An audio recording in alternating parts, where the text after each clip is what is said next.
xubinta ciyaaraha waxaan ku soo qaadanaynaa kooxda Bayern Munich ayaa si weyn waxay ugu kalsooni qabtaa saxiixa xidiga garabka ugu ciyaara kooxda Manchester City ee Leroy Sané sidii ay ula soo wareegi lahayd suuqa xagaagan. kooxda Chelsea ayaa sidoo kale waxa ay diyaar u tahay in Eden Hazard ay ka iibiso Real Madrid xagaagan sabab la xiriira in xeerka dhaqaale wanaaga ay jibin karaan haddii si xur ah ugu tago suuqa xagaaga. Eden Hazard oo aad ugu riyoonaya in uu ka mid noqdo kooxda ku ciyaarta garoonka Santiago Bernabeu.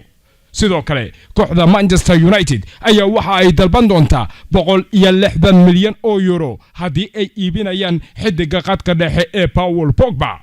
United ayaa dhanka kale waxay diyaar u tahay in miiska ay saaraan lacag dhan 105 milyan oo euro waxaana lagu burburin karaa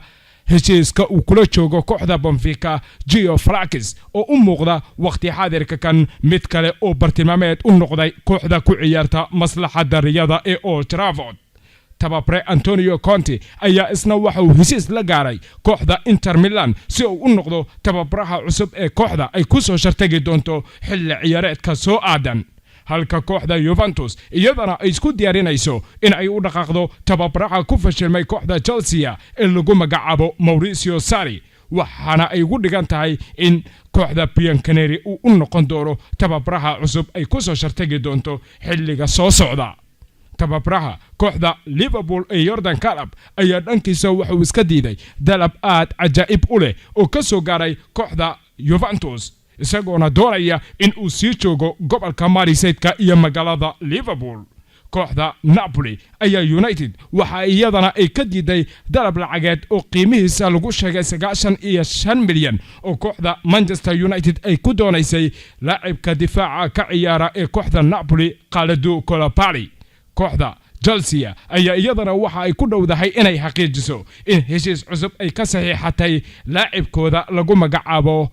Oliver Giroud heshiiskaasi uu ku sii joogi doono qalcadda Stamford Bridge. kooxda Liverpool ayaa Arsenal iyadana waxa ay ku cariirinaysaa ama ay ku qasbaysaa in laacibka garabka ugu ciyaara kooxda Bournemouth ee la yiraahdo Ryan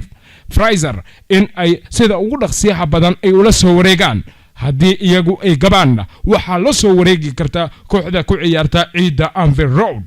xidiga lagu magacaabo Cristiano Ronaldo oo ka mid ah ciyaartooyda ugu wanaagsan dunida kubadda cagta waqti xaadirka kan ayaa waxa la soo warinaya in uu ka soo horjeestay mowqif adka kaasi oo qalcadu ay ku ciyaarto kooxda Juventus lagu keeni karay macallin Antonio Conte. Juventus ayaa aad u doonaysay in mar kale qalcadda la yiraahdo Allianz Stadium ay ku soo celiso Antonio Conte laakiin waxa ka soo horjeestay oo biyo dhibcaan ka dhigay sheekada laacibka lagu magacaabo Cristiano Ronaldo. ugu dambeyntiina laacibka ama kooxda lagu magacaabo PSG ayaa waxa ay waqti xaadirka kan ay wada gogol xaar waqti kordhin loogu samaynayo Kylian Mbappe oo waqti xaadirka kan mugdi uu soo galay mustaqbalkiisa qalcadda Parc des Princes.